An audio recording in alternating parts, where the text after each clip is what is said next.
ఏపీలో ఎన్నికలు దగ్గర పడుతున్నాయి. దీంతో సర్వేల పేరిట అన్ని పార్టీలు దుమ్ము దులుపుతున్నాయి. ఓవరాల్గా సర్వేలు చేసి పార్టీ పరిస్థితి ఏంటని అధినాయకులు చూసుకుంటున్నారు.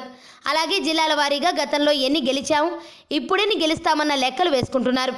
తాజాగా ప్రశాంత్ కిషోర్ పేరిట రాయలసీమపై స్పెషల్ సర్వే చేపట్టారట.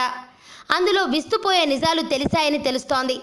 ఇప్పటికిప్పుడు ఏపీలో ఎన్నికలు జరిగితే రాయలసీమలో పార్టీ పరిస్థితి ఏంటన్న దానిపై సర్వే నిర్వహించారట ప్రశాంత్ కిషోర్. ఆ ఫలితాలు ఇలా ఉన్నాయి. 2014లో రాయలసీమలో మొత్తం 52 సీట్లలో 30 గెలుచుకున్న వైసీపీకి 10 మంది ఎమ్మెల్యేలు జలకిచ్చి టీడీపీలో చేరిపోయారు. అక్కడే మూడో వంతు బలం క్షీణించింది.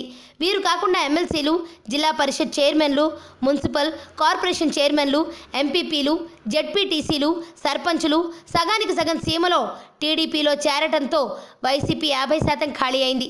అంతేకాకుండా జగన్ సొంత బాబాయ్ ఓడిపోవటం కాస్త నిరాశను మిగిల్చింది. దీనిని పచ్చ పార్టీ నాయకులు తీవ్రంగా వాడుకుని రచ్చ చేశారు. పార్టీ పరిస్థితిపై ఇష్టం వచ్చినట్టుగా మాట్లాడారు. అయితే తాజాగా ప్రశాంత్ సర్వే రాయలసీమలో కొత్త ఉత్సాహాన్ని ఇస్తోంది. జగన్ ఇలాకాలో జగన్ పవర్ ఏమాత్రం తగ్గలేదట. జగన్ పై నమ్మకం అలాగే ఉందట. ప్రశాంత్ కిషోర్ చేయించిన సర్వే ప్రకారం ఇప్పటికిప్పుడు ఎన్నికలు జరిపితే బలాబలాలు ఇలా ఉన్నాయట. రాయలసీమలో 52 స్థానాల్లో తెలుగుదేశం 15, వైసీపీ 35, జనసేన 1, కాంగ్రెస్ 1. చిత్తూరు మొత్తం 14 స్థానాల్లో టీడీపీ 8, వైసీపీ 7. కడప జిల్లాలో మొత్తం 10 స్థానాల్లో టీడీపీ 5, వైసీపీ 5. అనంతపురంలో మొత్తం 14 స్థానాల్లో టీడీపీ 5, వైసీపీ 7, కాంగ్రెస్ 1, జనసేన 1.